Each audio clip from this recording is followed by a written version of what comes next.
Hello everybody, my name is Blossoms and welcome to another Genshin Impact video. And today we're going to be showcasing Aloy's talents as well as giving you guys some build suggestions. I've had a decent amount of time with her, been playing around with a bunch of different builds, different artifact sets, different weapons, and I've got quite a few suggestions for you guys and, guiding you to build your Aloy. Of course, I am going to make a more in-depth Aloy build guide and showcase later on, but I wanted to get a preliminary one out there first of all. So we're going to go ahead and go over her talents just briefly. Showcase them off a little bit and showcase off my current build a little bit, just so you guys have an idea of how you might want to build your Aloy. So first and foremost, you're going to need to know how she works. She has very normal attacks. Her normal charge and plunging attack, nothing too special here. Deals cryo damage on her charge attack bonus there, and the scalings here aren't anything to write home about. They're pretty solid, don't get me wrong, and nothing too crazy though. Just so you guys know what those look like, this is her normal attack pattern. I do like the little roll in there. It does feel really nice. It feels pretty fluid, I've got to say. And then we've got the charge attack here. Pretty good. And then your typical bow character plunging attack, if I can actually do it here. And there it is. Moving on to our elemental skill, we have Frozen Wilds, which essentially Aloy throws a bomb. This bomb splits into chill water bomblets, and all of it does cryo damage. And when these chill water bomblets hit an enemy, they decrease their attack a little bit, and she gains a coil stack. And with those coil stacks, Aloy gains a normal attack damage bonus. And then when she gains 4 of those coil stacks, which lasts 30 seconds by the way, she gets into the rushing ice state, which further increases damage dealt by her normal attacks and converts her normal attack damage to cryo damage. And while she's in the rushing ice state, Aloy can't obtain new coil stacks, something you need to know. And then, as I said, the coil effects will be cleared 30 seconds after Aloy leaves the field, so they have about a 30-second duration there. And then these are the scalings for all of these. I do wish the attack per decrease duration was a little bit longer and maybe a little bit higher, but it does scale as you level it up. So hopefully that does get a little bit better. The rushing ice duration is only 10 seconds. I wish it was a little bit longer as well, especially when you have such a cooldown of 20 seconds. But overall, it's pretty good. The coil normal attack damage bonus, nothing too crazy. And same with the rushing ice normal attack bonus. I don't think you really want to focus on her normal attacks a lot on her. I think they're just kind of nice supplemental damage to her kit. And that's kind of how you should treat it. Her freeze bomb damage scales pretty darn well, and her chill water bomblets scale pretty well as well. And yeah, they're pretty good. I really do like her E skill, and let's show it off. So our E skill here, the way it's going to work, toss that E, it's going to go in their direction, and it's going to spawn 6 of these chill water bomblets, and if they run into somebody, then they explode and decrease their attack. And you can also gather them all with somebody like Kazuha or Sucrose or Jean. I don't believe Venti works with them, but I don't have Venti, so I can't exactly test it, but that's what people have been saying, just to let you know. Then as for Elemental Burst, we have Prophecies of Dawn. Aloy throws a power cell filled with cryo in the targeted direction, then detonates it with an arrow, dealing AoE cryo damage. Very simple, just really big AoE cryo damage. She's very good at applying cryo over an AoE, because this is a big one. It's about a Ganyu size cryo damage AoE. It scales really good at 500%, 12 second cooldown and 40 energy cost, so it's low cost, low cooldown, and pretty darn high damage. So we're gonna go ahead and gather it and show it off for you guys. And this is what her Q looks like, just so you guys know.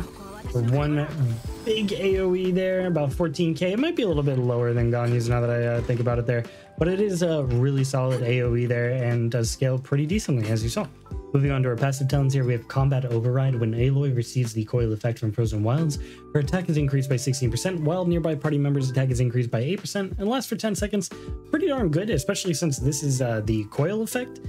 So anytime one of the chill water bomblets goes off, this attack buff is happening. So basically it's happening all the time because she spawns 6 different little chill water bomblets. So that's pretty darn nice. And she's just kind of littering the field with them. So you're going to basically have this buff up all of the time as long as there's chill water bomblets on the field. And it's not a crazy attack increase, but it is an attack increase. So you can't really complain too much. Moving on to our next passive though, we have Strong Strike. When Aloy is in the rushing ice state conferred by Frozen Wilds, her cryo damage bonus increases by 3.5% every 1 second. Maximum cryo damage bonus increase of 35% can be gained this way.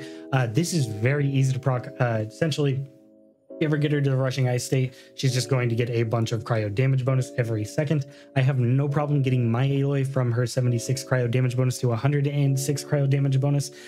So that's just something you want to note there.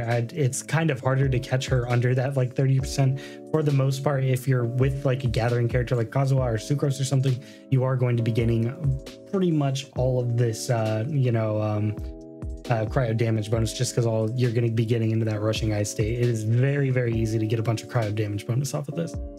Then as for final passive, it is easy does it when the Aloy is in the party. Animals who produce foul, raw meat, or chilled meat will not be startled when party members approach them. Nothing too crazy here. I mean, if you're a hunter in Genshin Impact and that's what you love to do, then this is probably the best passive in the game for you, but other than that, nothing crazy. As for Constellations, she currently doesn't have any. They say the time has not come yet for this person's Corner in the Night Sky to light up or whatever. So basically that means we're probably going to get them in the future because it says yet, so it kind of insinuates that it's going to happen later, so we'll see. But as for artifacts, you have plenty of options with Aloy. You can do things like 2-piece Blizzard Strider, 2-piece Gladiator's Finale, as well as 2-piece like Blizzard and 2-piece Elemental or Noblesse Oblige or whatever.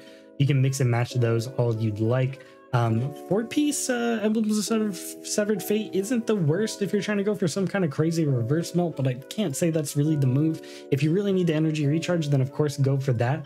But I do really like the 4-piece Noblesse Oblige on her as well, just because her ult does have a cooldown of 12 seconds. And you are giving that 20% attack increase to all of your party members, as well as the attack increase you get from her other passive. So she's just going to be buffing the team a bunch with, the 4-piece Noblesse Oblige. And that's pretty sick as well, especially since it's not very hard to get her ult off cooldown because it is a 40 cost. So Noblesse Oblige is actually a really good option for her. If you're going for a freeze comp though, Blizzard Strider is going to be the move for you because she's very good at cryo AoE and just applying it to everybody. So this is just going to buff that crit rate and stuff, which is pretty darn nice. Now you could go like 4-piece Shimenawas or something if you really want to lean into the normal attack, but I've got to say I did try it and it's not that good. It doesn't feel good at all, and her normal attacks just don't do that well.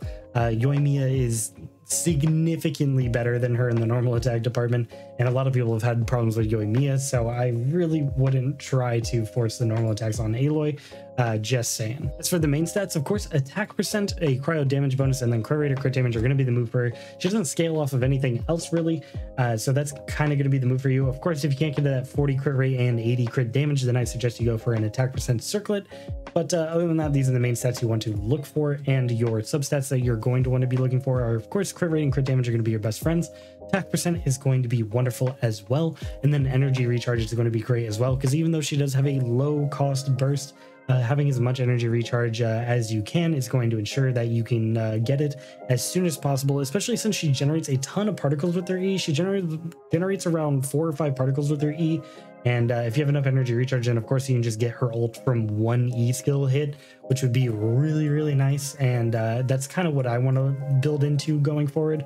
So just saying, an energy recharge subset is really, really strong on her. Now, as for the weapons, you've got a few options. I'm currently rocking Ammo's bow because that does, the big PP damage, because it's just a ridiculous stat stick of huge base attack and a bunch of attack percentage. And it also increases the normal and charge attack damage, which, even though I said going into her normal attacks isn't really worth it, using it as supplemental damage is pretty solid, especially if you're waiting for somebody like Hu Tao to go off cooldown or something. Then it's definitely not that bad of an option. It's not abysmal damage, it's just not great damage and not main DPS worthy damage. But increasing it a little bit and getting these huge stats with the Ammo's bow is actually a really good option. But if you're going for that pure support Aloy, I've got to say Sacrificial Bow is probably going to be the best. You know how Sacrificial Bow works. Its passive here is essentially the elemental skill. Whenever it deals damage to an opponent, it can refresh the cooldown of the elemental skill. Now, what's really nice about Aloy's elemental skill is that the chill water bomblets count as elemental skill damage, so even if the first hit of your skill here doesn't proc Sacrificial Bow, if Aloy is still on the field and the chill water bomblet hits somebody else, then that also has an additional chance to proc your Sacrificial Bow. Not to mention, this has a relatively nice base attack and gives you an energy recharge subset, so this is a really, really strong support option for Aloy, and probably the best for a support Aloy. Of course, you can do things like Favonius Warbow. That's not a bad option either. Really high energy recharge, low base attack, but you also get those neutral particles, which are really nice. So this is a fantastic option as well.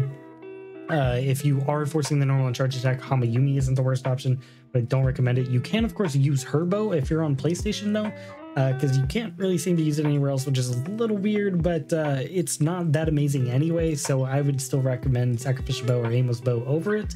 They showed off Compound Bow a lot in the trailers, and it's definitely not the move for her because it's a physical damage substat, which is just sad because its passive is so nice. It feels really good.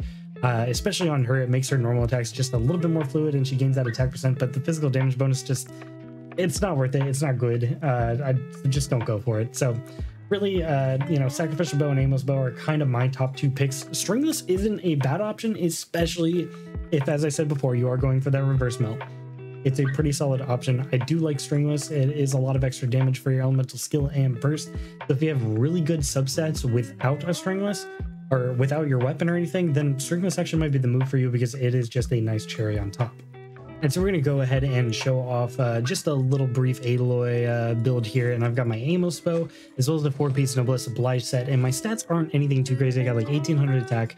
I've got a 52% crit rate, 112% crit damage, and we've got 140% energy recharge. So nothing like insane or anything, but pretty decent enough for this level of investment. So let's go ahead and just kind of show off what she does here. And we'll go over here. Nice little bomb. Little 3k on a non-crit, not too bad. And you see we got the rushing ice state. You see the damage there isn't anything too crazy, but it is decent enough for like that supplemental damage. And you see the attack increase we got here is a little bit over 100. We're at 1900 now rather than the 1800, and that's from her her combat override passive. And let's go ahead and see if she also got the, is she in rushing ice. So yeah, she has a little bit of a cryo damage bonus there, about like 20% or so from the rushing ice effect there, which is pretty darn good. And of course then you can capitalize on that with other characters. See if we can get her energy going and get her Q, show you guys what it can do. And you see about like 22k there on an ult there with the Noblesse Oblige there. Pretty darn good. And being able to get all these chill water bomblets into a group is really nice as well, because it's like pretty much a guarantee for her rushing ice. And you get her Q off cooldown pretty darn easily.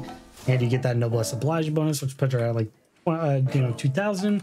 And you can start to see how she can snowball into a really good support for a team. We weren't even using most of our units there. And she's really good at cryo AoE and just dealing some pretty decent damage at the same time and getting those buffs. And I'm really enjoying her kit. I gotta say, I like her a lot. She's almost at the same level as Rosaria for me, which I really love Rosaria as a support. But let me know what you guys think about Aloy and how you're building her, if you're getting her in 2.1 or if you're gonna have to wait till 2.2. And hopefully you guys enjoyed this video and check out the build guide whenever it comes out. Other than that, my name's Blossoms, and I'll catch you guys in the very next video. Thank you. Peace.